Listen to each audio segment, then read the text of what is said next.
भारतरत्न आणि संविधानाचे संस्थापक अध्यक्ष डॉक्टर बाबासाहेब आंबेडकर, महात्मा ज्योतिबा फुले, क्रांतिज्योती सावित्रीबाई फुले यांना नमन करतो आणि माझ्या दोन शब्दाला सुरुवात करतो. आदरणीय व्यासपीठ, माझ्या समोर प्रचंड प्रमाणामध्ये बहुसंख्येने उपस्थित दत्तवाडीतील माझ्या सर्व रहिवाशांना मी खरं फायर ब्रँड नेता समोर बोलायला थोडं दडपण येतंय, पण मला नक्कीच मी एक इंजिनियर आहे, सॉफ्टवेअर इंजिनियर आहे, UK मध्ये होतो, त्याच्यानंतर सिओल मध्ये होतो, साऊथ कोरियात राहिलेलो आहे.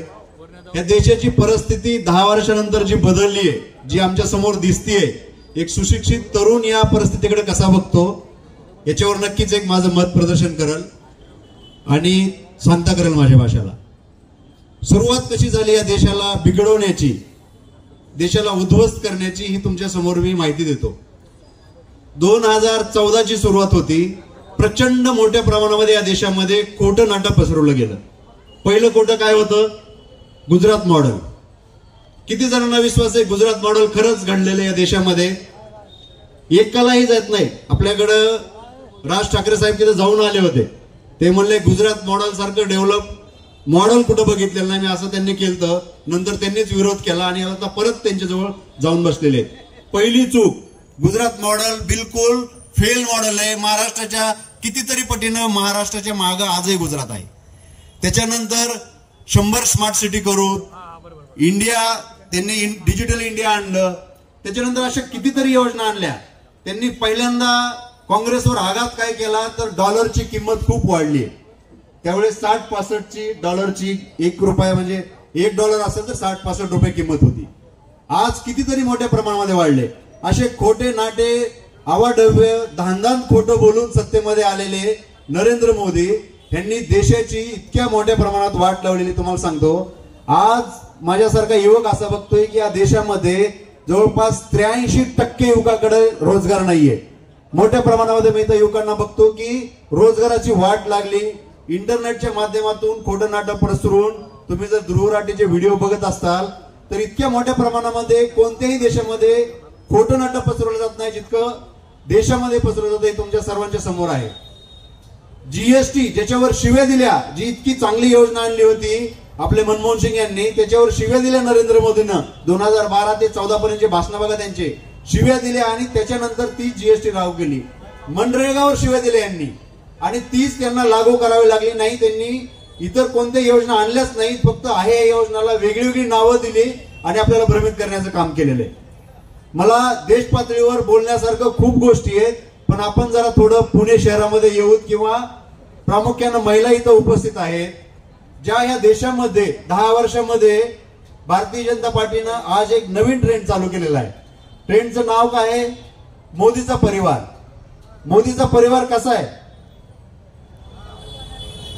मोदीचा परिवार थोडक्यात नाव वाचून दाखवतो तुम्हाला. मोदीचा परिवार कसा आहे तो कळल. पहिलं नाव काय आहे? ब्रिजमोहन सिंग. दुसरं काय आहे? कुलदीप सिंग. तिसरं काय आहे? स्वामी चिन्मयानंद, राम रहीम, कुणाल पांडे, सक्षम पटेल, अभिषेक चव्हाण आणि आज जे सगळ्या देशामध्ये ज्यांनी तहलका मचावलाय ते काय नाव आहे? प्रज्वल रेवन्ना. कसा आहे मोदीचा परिवार? मग हा स्टेजवर त्याला म्हणतात की प्रज्वल रेवन्नाचे हात बळकट करा. आम्ही समजायचं काय? म्हणजे अशा मोडवर आहेत आपण. महिला इथे उपस्थित आहेत, पण मला बहीण आहे, मला आई आहे, तुम्हाला सर्वांना महिलांचं सर्वांचं नातं असतंय. अशा जर माणसाच्या हाती जर देश दिला तर आपल्या देशाचं काय होणार आहे? बरं, निवडणुका व्हायला कशाला पाहिजेत? साधारण मुलांना ऍडमिशन कसं मिळतं? स्वतःच्या मार्कावर ऍडमिशन मिळतं. 10वी झाल्यावर 11वीला ऍडमिशन कसं मिळतं? मार्क बघून मिळतं. 12वी नंतर इंजिनिअरिंगला जाणार, डॉक्टर जाणार, वकील होणार, उद्योग करणार, ऍडमिशन कशावर मिळतं? मार्क्सवर मिळतं. मग मोदीला 10 वर्षात किती मार्क देणार तुम्ही? किती स्मार्ट सिटी झाल्या? मी स्वतः स्मार्ट सिटीत राहतो. बरं, बालेवाडीत राहतो मी. तुम्हाला बालेवाडीतली कंडिशन सांगतो. माझ्याकडं फ्लश जर केलं, ड्रेनेज लाईन म्हणजे शी केल्यानंतर आपण फ्लश करतो, फ्लश केल्यानंतर ड्रेनेज लाईन नसल्यामुळे असे फवारे उडतात बिल्डिंग मध्ये. मी सोसायटीचा चेअरमन आहे 10 वर्षापासून.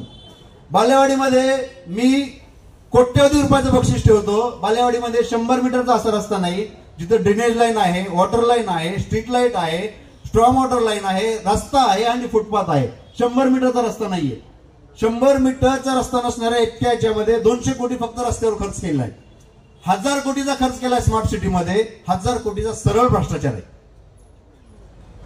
बघा, आपल्याला सांगितलं जातं वेगळं, आमच्याकडे टूलकिट लागली आहे. टूलकिट म्हणजे काय माहिती? भारतीय जनता पार्टीचा, बीजेपीचा आयटी सेल चालवणारी एक टूलकिट आहे.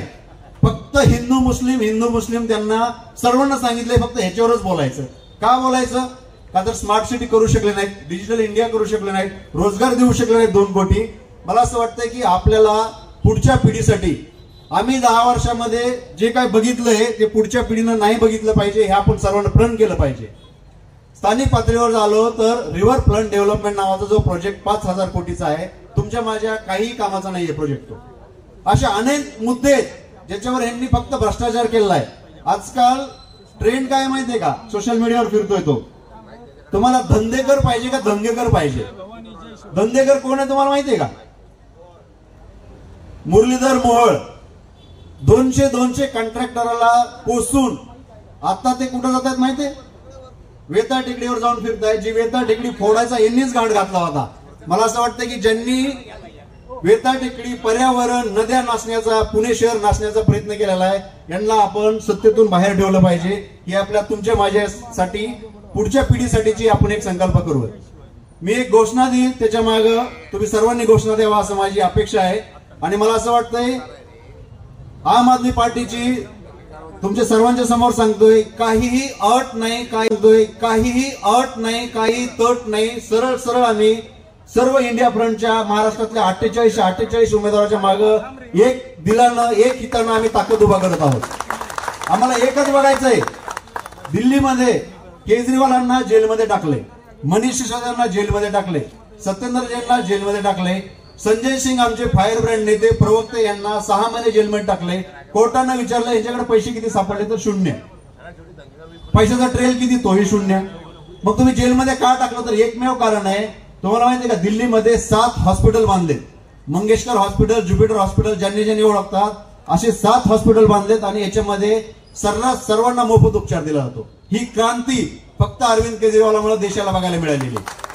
शिक्षणाची सेम क्रांती. लाख, 1.5 लाख, 3 लाखाच्या फीस ज्या प्रायव्हेट शाळा घेतात अशा गव्हर्नमेंटच्या शाळा बांधलेल्या आहेत. आम्ही संकल्प केलेला आहे. अरविंदजींना आम्हाला 6 सूत्री कलम दिलेला आहे. त्यांनी म्हणलं शिक्षण असेल, आरोग्य असेल, सार्वजनिक वाहतूक असेल, पर्यावरण असेल, इथल्या महिलांना न्याय देणं असेल, रोजगार असेल, याच्यावर आम्ही काम करणार आहे. तुम्ही सर्वांनी ताकदीनं उभं राहिलं पाहिजे. मला असं वाटतंय की आपल्याकडं चिन्ह सर्वांनी लक्षात ठेवलं पाहिजे. हाताचं चिन्ह आहे, हातामध्ये तुतारी आहे, हातामध्ये मशाल आहे आणि आम आदमी पार्टीच्या हातामध्ये झाडू आहे. तर या सर्वांनी तुम्ही लक्षात ठेवायचे की हाताच्या चिन्हाच्या समोर बटन दाबायचं, रवींद्र दंगेकरांना प्रचंड बहुमतानं निवडून द्यायचं. सर्वांसमोर आपण एक संकल्प करू की मोठ्या लीडनं निवडून दिले पाहिजे. आपण काय म्हणताय दत्तवाडीकर? काय म्हणताय दत्तवाडीकर? धन्यवाद. जय हिंद, जय महाराष्ट्र. धन्यवाद सुदर्शनजी. आता त्यांचं आपण मनोगत